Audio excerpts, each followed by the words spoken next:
My name is Kiranjeet Kaur. My father was a farmer. He committed suicide 3 years ago. That's how Kiranjeet introduces herself in most of the committee meetings now. A hushed silence after that. Everyone tries to understand the pain. But amidst that, the bigger picture is often lost in the story. ये हमारे लिए सम्मान की बात है कि किरणजीत आज हमारे साथ हैं। अचरज होगा आपको ये जानकर कि इनकी उम्र महज 22 साल है। जिसने 20 साल की उम्र में अपने पिता को खोया, बड़ा गहरा रिश्ता था, दोस्त का रिश्ता था इनका अपने पिता के साथ। कितनी मुश्किल घड़ी रही होगी, लेकिन वो दर्द कितना गहरा था कि इन्होंने ये तय किया कि मैं ऐसे परिवारों को एक साथ जोड़ूंगी, कदम उठाऊंगी और किसानों को, ऐसे परिवारों को एक साथ करके आगे का रास्ता खोजूंगी। आज उसी दर्द को समझने की कोशिश करेंगे, क्योंकि हमेशा हमारे लिए गुमनाम कोई चेहरा होता है, कहीं किसान के मरने की खबर आती है और हम सब बस आंकड़ों में समेट कर उनको छोड़ देते हैं। किरणजीत जी, वो बड़ा मुश्किल वक्त था आपके परिवार के लिए जी। क्या हुआ था? मुश्किल तो बहुत ज़्यादा था। ये पूछो कि हुआ क्या नहीं था। मेरे लिए मेरे फादर ही नहीं, मेरा सब कुछ चला गया था। एक दोस्त, बहुत अच्छे मेरे फादर भी थे तो दोस्त भी थे। मेरे फादर ही नहीं मरे, मेरा पूरा परिवार, मेरी पूरी फैमिली ख़त्म हो गई। जब मेरे फादर ने सुसाइड किया, मैंने कभी सोचा नहीं था भी ऐसा कभी होगा। मैं खुद उस टाइम डिप्रेशन चली गई भी ये हुआ कैसे, क्योंकि मेरी तो उन्होंने मुझसे कभी ऐसी बातचीत नहीं की थी कि मुझे इतनी प्रॉब्लम है जे वो, क्योंकि आम फैमिलियों में ऐसा नहीं होता। सबसे ज़्यादा प्रॉब्लम मुझे तब आई कि जब मुझे पता लगा कि उन्होंने सुसाइड किया, क्योंकि वो मुझे बहुत ज़्यादा सपोर्ट करते थे। तुम्हें पढ़ना चाहिए, आगे जाना चाहिए स्पोर्ट्स में, मतलब उन्होंने हर एक जगह मुझे सपोर्ट किया। एक लड़के की तरह मुझे पूरी आज़ादी दी, तुम्हें पढ़ना भी है, अच्छे प्लेयर भी बनना है, बहुत अपना नाम कमाना है। पर मैं उस टाइम मुझे खुद को मतलब उस टाइम को एक्सेप्ट नहीं कर पाई कि ऐसा भी वो कर सकते हैं। 3 एकड़ ज़मीन थी आप लोगों की जिस पर वो खेती करते थे। उन्होंने कई एकड़ ज़मीन उधार पर, रेंट पर लिया था जी, जिसका बकाया था। 8 एकड़ ज़मीन रेंट पर थी। 3 एकड़ जो भी हमारी प्रॉपर्टी थी उस पर खेती करते थे।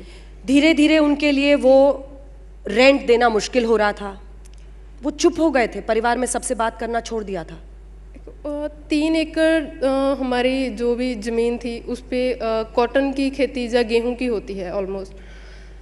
8 एकड़ रेंट पे थी। तो 2014 में जब वाइट फ्लाई की मार पड़ी पूरे पंजाब में, हमारी भी सारी फसल थी जो बिल्कुल ख़त्म हो गई। 8 एकड़ जो रेंट पे थी, 2-2.5 लाख रुपया उसका देना था। सभी प्रेशराइज कर रहे थे, बैंक वालों भी प्रेशर कर रहे थे कि हमारा लोन दो। जिसकी ज़मीन रेंट पे ली थी वो भी प्रेशराइज कर रहे थे। हमारी स्टडी का खर्च था, मेडिकल जो हेल्थ की प्रॉब्लम थी, घर का, वो भी मतलब जो भी खेती से इनकम आती थी वहीं से चलता था।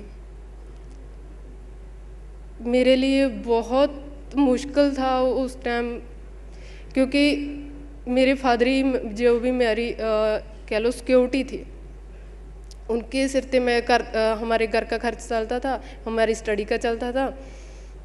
जब वो ही नहीं रहे थे, खेती करने वाला भी कोई ना रहा। ब्रदर मेरा छोटा था, वो +1 की स्टडी कर रहा था। जब उनकी डेथ हुई तो मैंने ग्रेजुएशन कंप्लीट कर ली थी। मेरी स्टडी बिल्कुल वहाँ भी छूट गई। ब्रदर की स्टडी, वो +1 में था, उसकी स्टडी भी छूट गई। इसके बाद प्रॉब्लम ये आती है, वो कर्ज तो पेंडिंग है, वो जहाँ से चले गए उन्होंने अपने आप को ख़त्म कर लिया। कर्जा वहीं पे है। मेरे मदर है, उनको किसी चीज़ का नहीं मालूम कहाँ से आता था, कहाँ किन से लिया, कौन सा शाहूकार है, कौन सी बैंक है, उसको नहीं पता।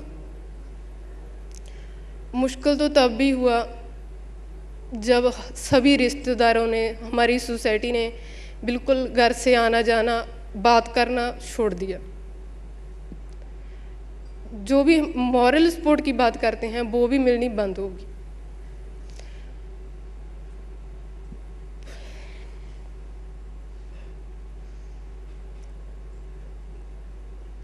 इसके बाद मेरे ब्रदर की स्टडी बंद होगी, वो खेती में पड़ गए।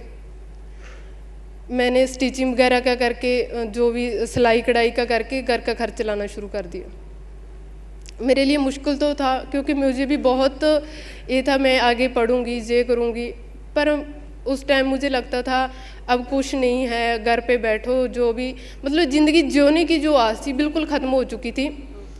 एक ज़िंदगी काटने का जरिया था भी, बस 2 वक्त की रोटी मिल जाए तो अच्छा है।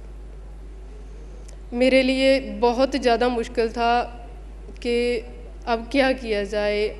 हमने खुद मेहनत की 1 साल तक। मुझे अभी भी याद है कि इतना ज़्यादा क्राइसिस मैंने अपनी ज़िंदगी में पहले कभी नहीं देखा था, कि मुझे सारा दिन रात के 12 बजे तक स्टिचिंग वगैरह का काम करना पड़े, तो दिन में 200-250 रुपया जो बनता था। ऊपर से जिसका कर्ज देना था वो हर रोज़ सुबह शाम चक्कर काटते थे। मतलब कोई सोर्स नहीं था हमारे पास इनकम का। हमारा घर का खर्च, रसोई का खर्च, दोनों बहनों भाई की जो थोड़ी बहुत ही मेहनत थी उसी से चलता। लेकिन पता है किरणजीत, आपने अपनी मुश्किल को अपनी ताकत बनाया, और इसी को सलाम करने हम सब यहाँ पर मौजूद हैं।